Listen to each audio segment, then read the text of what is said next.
Merci à ceux qui nous rejoignent à l'instant. Bienvenue dans la deuxième partie du Grand Plateau. Bienvenue surtout à notre invité qu'on a en ligne, le père Ludovic Lado, prêtre jésuite et activiste politique. Mon père, bonsoir. Merci d'avoir accepté notre invitation. Bonsoir madame, merci de l'invitation aussi.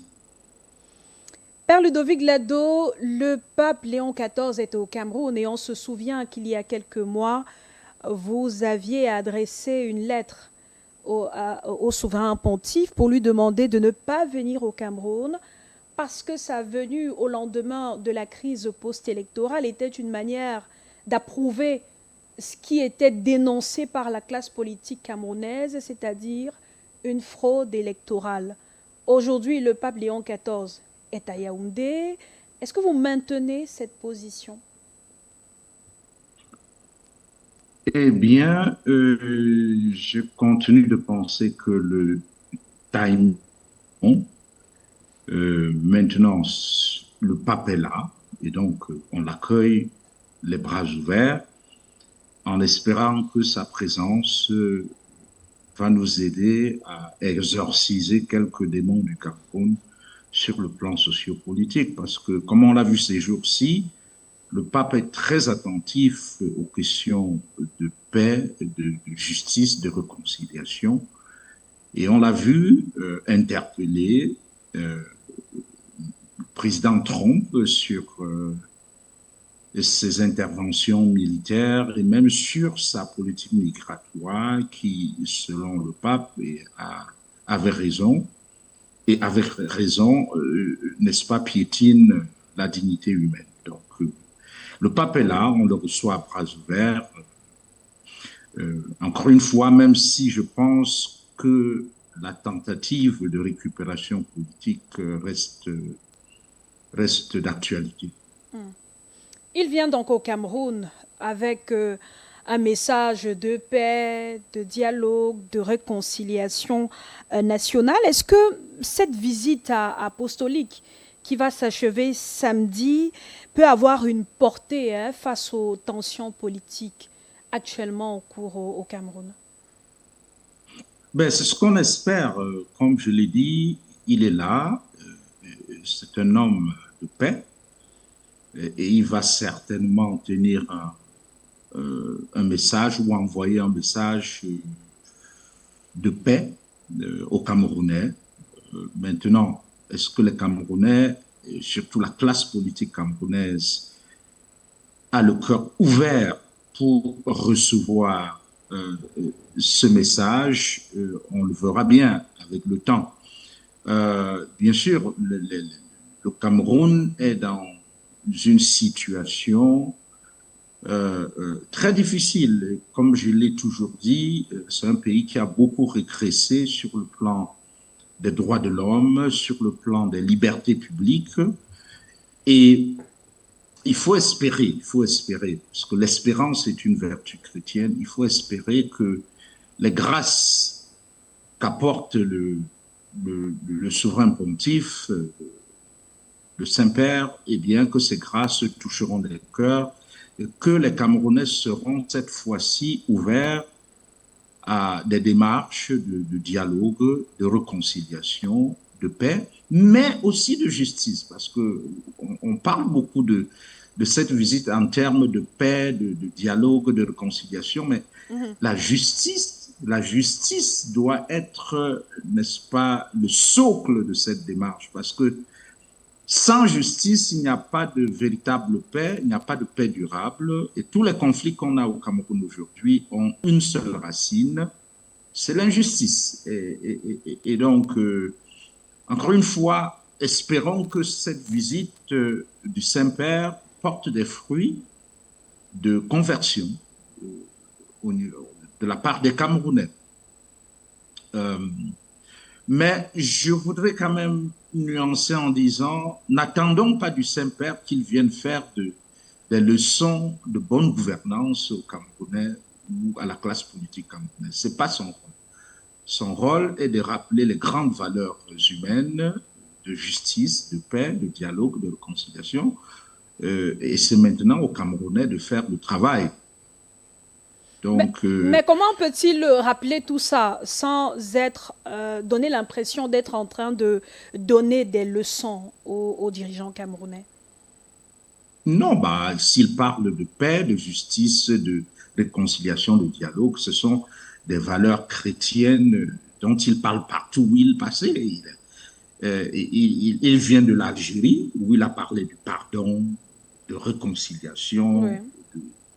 de, de, de, de, de, de et de paix. Donc voilà, c'est les mêmes valeurs. Ce sont des valeurs universelles. Et en fonction du contexte, chaque peuple en fait ce qu'il veut. Parce que j'ai parfois l'impression que beaucoup de Camerounais attendent qu'il vienne tirer les oreilles aux dirigeants. Non, il ne le fera pas.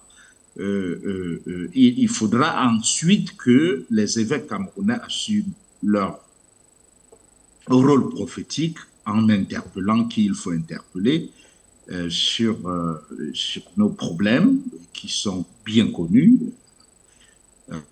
Évoquer la crise post-électorale, ça reste d'actualité puisqu'il y a des milliers de jeunes qui sont en prison.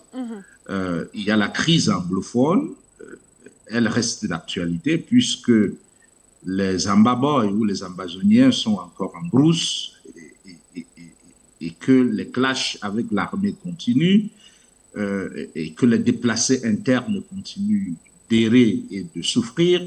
Et donc tout ce travail de fond, le pape ne va pas le faire à notre place. Il vient nous encourager à le faire, mais ce sera à nous d'assumer nos responsabilités en espérant que cette fois, si la venue d'un énième pape, parce que, et bien évidemment, c'est le troisième pape qui visite le Cameroun en quelques décennies, c'est rare, mais on n'en a pas beaucoup profité puisque le Cameroun n'est pas allé dans le sens, ou tout le moins n'a pas embrasser ensuite le progrès, les vertus collectives, ainsi de suite. Bon, on a plutôt régressé. J'espère que cette autre visite ne sera pas une visite de plus. Le pape, vous l'avez dit, Père Ludovic Lado, le pape ne vient pas pour tirer les oreilles aux dirigeants. Mais des Camerounais, Mm-hmm. depuis l'annonce de la venue du pape Léon XIV au Cameroun, attendent de lui qu'il prenne officiellement position face à certaines situations qu'on vit depuis un moment déjà. On a vu des évêques camerounais prendre position, sortir après la crise post-électorale, dénoncer le processus électoral et tout le reste, et en quelque sorte une victoire volée, hein, par le candidat du RDPC. Leur chef, si on peut le présenter ainsi, le pape, il vient donc après toutes ces sorties des évêques camerounais. Est-ce que ces Camerounais n'ont pas raison d'attendre que le pape se joigne aux évêques camerounais pour dire qu'effectivement, il y a quelque chose qui ne marche pas au Cameroun? Ce serait très mal perçu par ceux qui l'ont invité, parce que, comme vous le savez, il est invité à la fois par la conférence épiscopale et par l'État camerounais. Oui. Et sur le plan diplomatique, ça passera très mal que le pape, je peux déjà vous le garantir, il ne le fera pas. Le pape ne viendra pas dire à Paul Biya, eh bien, il faut revoir les résultats des élections, il faut, euh, il faut libérer les prisonniers politiques, il faut. Non, ça, le pape, par contre, le pape va encourager les chrétiens camerounais et tous les hommes de bonne volonté à se mettre autour d'une table pour dialoguer, pour chercher des solutions communes à nos problèmes. Parce que, vous le savez, c'est le pape de l'Église catholique universelle. Donc, il ne peut pas entrer dans les détails des problèmes de chaque pays. Et encore une fois, c'est pas son rôle, à mon humble avis, c'est le rôle de la conférence épiscopale du Cameroun, qui est le relais du pape au Cameroun. Et donc, c'est une visite vraiment d'encouragement et pour inviter les chrétiens camerounais à vivre leur foi et sur le plan sociopolitique, inviter les laïcs à se mobiliser quitte à souffrir le martyre pour que la justice règne au Cameroun. Le pape ne peut pas faire ce travail à sa place. Et donc, encore une fois, ça va être les civilités diplomatiques avec les autorités politiques. Et puis ensuite, aux évêques, comme c'est à huis clos, probablement, il va dire des choses, il va leur dire ce qu'il pense. Euh, euh, et comme c'est à huis clos, on n'en saura rien. Peut-être que là, en fonction de ce que le nonce lui a dit sur l'Église au Cameroun, il va insister sur certains aspects, comme la collégialité qui est bien connue dans les documents et dans la gouvernance de l'Église, comment est-ce que les évêques peuvent travailler ou collaborer sur des sujets communs, mais il laissera le soin aux Camerounais d'accueillir son message de paix, son message sur ces grandes valeurs de justice, de paix, de réconciliation, de dialogue. Eh bien, c'est à eux maintenant de les mettre en pratique comme disciples de Jésus-Christ. Et donc, encore une fois, je peux déjà vous garantir que le pape ne va pas secouer le cocotier au Cameroun. Donc, encore une fois, c'est pas son rôle. La société civile ce mercredi. Vous avez dit que le pape ne vient pas pour prendre position, il ne vient pas pour donner des leçons aux Camerounais. À quoi donc sert une rencontre comme celle-là si, à la fin, ce n'est pas pour porter la voix de ceux qui pleurent au quotidien? Ben, en fait, encore une fois, c'est très délicat parce que le pape a une double casquette. C'est très compliqué. Et et l'Église catholique a une dimension diplomatique multiséculaire. Et donc, le pape sera aussi prudent que ses prédécesseurs.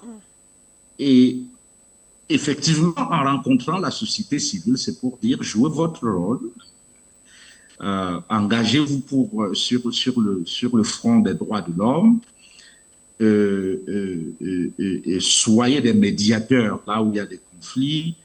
Et donc, c'est une manière de rappeler la doctrine sociale de l'Église, justement, qui s'adresse au corps intermédiaire comme la société civile. Et espérons que ça va réveiller cette société civile au Cameroun qui, à mon humble avis, pour l'instant, fonctionne en ordre dispersé. Dans d'autres pays, on a des sociétés civiles plus synergiques ou bien qui travaillent plus en synergie. Et ça donne de la force à leurs actions. Mais au Cameroun, bon, chaque organisation de la société civile fait des choses, mais on ne sent pas une synergie d'ensemble pour bousculer le système en place. Et la preuve, c'est que ces jours-ci, on a vu, bien évidemment, les députés modifier la Constitution à l'Assemblée nationale et on n'a pas senti la société civile, bien évidemment, en dehors de quelques posts sur Facebook et de quelques interventions d'hommes politiques. Mais il n'y a pas mais au Kenya, il y a quelques années, le processus de modification de la Constitution au Kenya, qui a une société civile extrêmement, si vous voulez, très bien structurée en termes de synergie, eh bien, ils ont imposé le rythme et même les termes de la modification de la Constitution en prenant la rue, bien évidemment, et en protestant contre ce qui s'apparente à un coup d'État constitutionnel, comme l'ont si bien dit d'autres acteurs sociaux. C'est ce que vous attendiez de la société civile camerounaise? Mais qu'elle se mobilise, parce que c'est à ça qu'elle sert, qu'elle se mobilise pour sensibiliser les Camerounais et prendre la tête des mouvements sociaux. Bien évidemment, on sait qu'on est dans un environnement répressif et je crois que c'est ce qui rend timide beaucoup d'acteurs sociopolitiques au Cameroun parce que en fait, il y a très peu qui veulent maintenant aller en prison ou subir la violence du système en place. Et donc, ça qui explique probablement la timidité de cette société civile. Et encore une fois, on ne l'a pas senti, alors que c'est quand même un acte d'une certaine gravité. C'est une réforme politique d'une certaine gravité qui donne les mains libres pardon, au chef de l'État pour choisir son successeur. Et, et, et on aurait bien souhaité, comme certains acteurs politiques l'ont souligné, on aurait souhaité que ce poste-là soit élu, ou bien qu'au moins qu'il y ait un référendum pour demander l'avis des Camerounais. Parce que imaginez si le président quitte, si le président nous lâche aujourd'hui et que son successeur qu'il a désigné doivent diriger le Cameroun pendant 5 ans.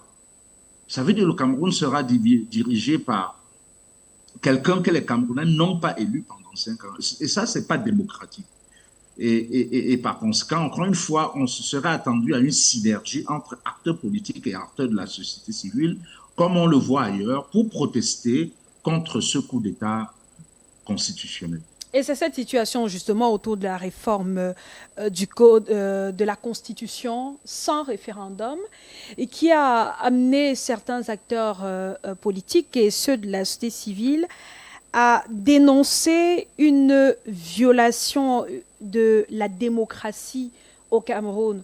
Au-delà de cette violation de la démocratie qui a été dénoncée par les acteurs politiques, il y a les atteintes aux libertés, la violation des droits de l'homme, autant de problèmes réguliers et infréquents qu'on a dans notre pays, le Cameroun.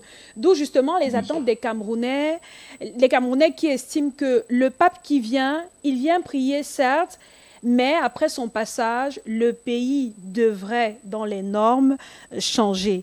Le pape, on le sait, selon le programme officiel de sa visite, Père Ludovic Glado, va célébrer des messes à Douala, Yaoundé et Bamenda. Doit-on au moins, tout de même, s'attendre à des homélies politiques? Encore une fois, non, parce qu'il va prêcher l'évangile et puis probablement avoir quelques sorties, mais encore une fois très posées, qui vont dans le sens de l'invitation des Camerounais à assumer leurs responsabilités, surtout des laïcs, encore une fois, parce qu'en fait, l'Église attend des laïcs qu'ils s'engagent politiquement. Je crois qu'il y en a qui sont engagés et en ont payé le prix. Et dans un contexte comme celui du Cameroun, on a des prisonniers politiques au Cameroun, on a, comme je l'ai dit, des manifestants, plusieurs milliers de manifestants qui sont en prison après les résultats des élections, qui ont été arrêtés, emprisonnés après les résultats des dernières élections présidentielles. Et donc, en fait, je suis quelque peu sceptique, malgré ma foi et malgré l'espérance qui m'habite, je suis quelque peu sceptique par rapport à la volonté des acteurs politiques camerounais et surtout de la classe politique gouvernante à décrisper l'atmosphère, parce que je me serais attendu au moins qu'avant que le pape n'arrive, eh bien, que l'on libère les prisonniers politiques, ou tout au moins ces jeunes manifestants qui croupissent en prison pour avoir protesté contre des élections fraudées ou frauduleuses. Et donc, on a vu jusqu'ici aucun signe de décrispation. Au contraire, et pour moi c'est un sacrilège, au contraire, l'Assemblée nationale a choisi la Semaine sainte, et pas seulement la Semaine sainte, le Triduum pascal, vous voyez, pour porter ce coup mortel à la démocratie camerounaise. Et pour moi, c'est un sacrilège. Ça montre que ces gens n'ont pas la crainte de Dieu. Parce qu'ici, peuvent le faire pendant le Triduum pascal, mais et après s'estimer, ou tout au moins s'estimer être des chrétiens, eh bien, assassiner la démocratie ne peut pas être un acte chrétien. Et donc, je doute de l'ouverture des cœurs de ces hommes qui ont le pouvoir au Cameroun je doute de leur ouverture au dialogue, à la réconciliation. Mais nous restons ouverts à des miracles. Dieu peut faire des miracles, mais j'ai suffisamment vu ce régime à l'œuvre et ils tiennent à conserver le pouvoir par tous les moyens et je ne les vois pas entrer sincèrement dans un dialogue ouvert avec les, les protagonistes de la crise politique au Cameroun et même de la crise anglophone pour chercher des solutions futuristes qui vont guérir le Cameroun de ses plaies actuelles. Donc, je reste très sceptique par rapport à leur bonne volonté, mais encore une fois, Dieu fait des miracles et peut-être que la visite du pape, qui est chez nous, qui apporte des grâces divines, eh bien, j'espère que ces grâces vont toucher les cœurs et que nous allons nous ressaisir pour remettre notre pays sur les rails de la bonne gouvernance et du développement. Maintenant que le pape est là, peut-il faire également des miracles comme Dieu? Bon, c'est un serviteur de Dieu. On espère que par lui, justement, Dieu va toucher les cœurs et faire des miracles. Mais si les cœurs sont fermés, si les cœurs sont fermés et non pas ouverts, parce que, encore une fois, on aurait espéré voir des processus se mettre en place même avant l'arrivée du pape. Parce que n'oubliez pas que le Vatican a des instances de médiation comme la communauté Sant'Egidio. Et je me dis que si le cas, peut-être qu'ils sont déjà en train de dialoguer ou de prendre des contacts et nous ne sommes pas au courant, mais je n'ai pas entendu parler d'une telle démarche. Et si c'est en cours, mais discrètement, c'est tant mieux. Mais encore une fois, pour l'instant, rien ne se dessine. Et j'aurais quand même, encore une fois, souhaité voir le pape, même si c'est discrètement et de manière tout à fait, ou à huis clos, n'est-ce pas, rencontrer quelques acteurs de la crise anglophone, rien que pour les écouter. Mais pour l'instant, on a l'impression qu'il n'écoutera, mais ce n'est pas lui qui fait le programme, c'est ceux qui font son programme Oui. qui l'ont établi ainsi. Ils auraient quand même pu prévoir un dialogue à huis clos, discrètement, avec quelques leaders de la crise anglophone pour qu'ils se sentent écoutés et impliqués dans cette visite qui vise effectivement à amener les Camerounais à se parler, à dialoguer pour la paix, pour la justice et pour la réconciliation. Cette venue présentée ainsi et analysée ainsi par vous, Père Ludovic Lado, peut-elle véritablement porter ses fruits, c'est-à-dire calmer les tensions, faire changer de mentalité et faire espérer même à des lendemains meilleurs, qui sait? Encore une fois, c'est notre prière. Et tant qu'on est chrétien, et c'est ce que je suis, c'est ce que beaucoup de Camerounais prétendent être, eh bien, on est habité par la foi, par l'espérance, par la charité. Et la foi et l'espérance, et même la charité, peuvent effectivement, quand on les vit, quand on est sincère, porter des fruits, parce que ce travail doit commencer dans le cœur des Camerounais. Et c'est pour ça que je dis que le pape ne peut pas venir nous convertir malgré nous. Il faut déjà qu'on soit ouvert, que tous les Camerounais, pas seulement les dirigeants, que tous les Camerounais soient ouverts à son message et à ce temps de grâce que Dieu nous donne, que très peu d'autres pays ont. Eh bien, il faut qu'on soit ouvert à ces grâces pour que cette visite porte du fruit. Mais ça ne va pas se faire sans nous. Dieu ne va pas nous imposer les fruits de cette visite. Donc, encore une fois, ça va beaucoup dépendre, à mon humble avis, de l'ouverture des acteurs politiques que nous connaissons et qui ne sont pas toujours très bien disposés quand il faut prendre des bonnes décisions. Et encore une fois, l'indicateur l'indicateur clé des mauvaises dispositions de ces acteurs politiques, et surtout de ceux qui sont au pouvoir, c'est la réforme constitutionnelle qui vient d'être opérée quelques jours avant la venue du pape. Ça ne va pas dans le bon sens.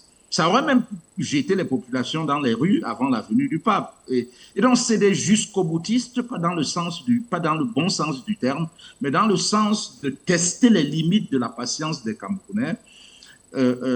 Imaginez si le pape arrivait aujourd'hui dans une situation de manifestation de rue contre la réforme constitutionnelle. Donc, est-ce que sa venue n'aurait pas été reportée? Peut-être, parce que, encore une fois, à ce moment-là, le pape Mourad, l'entourage du pape, parce que c'est eux qui gèrent ses voyages, eh bien, ils m'auront donné raison. Mais il a quand même, malgré mes démarches, ils ont quand même décidé que le pape viendra encourager, puisque ce sont les termes de leur réponse à ma lettre. Eh bien, ils m'ont dit que, eh bien, le pape encouragera les Camerounais au dialogue pour la réconciliation et la paix. Et encore une fois, je ne vois pas bien ce qu'il peut faire d'autre. C'est ce qu'il fait dans tous les pays où il va. Et c'est maintenant aux Camerounais de se convertir à la paix, à la justice, à la réconciliation. Mais ils peuvent aussi choisir de garder le cœur endurci. Et puis, ce voyage ne portera pas les fruits escomptés. On verra d'ici samedi ce que dira et fera le pape Léon XIV, déjà en terre camerounaise. Merci, Père Ludovic Glado. Merci, Madame, de m'avoir invité. Et encore une fois, nous souhaitons au pape Léon XIV, nous lui souhaitons un bon séjour au Cameroun. Et nous prions pour que sa visite porte des fruits de justice, de paix, de réconciliation et de dialogue pour les Camerounais et pour le Cameroun. Merci. Merci aussi à vous de nous avoir suivis. Très bonne fin de soirée. Rendez-vous demain, 20h, pour une nouvelle édition du Grand Plateau.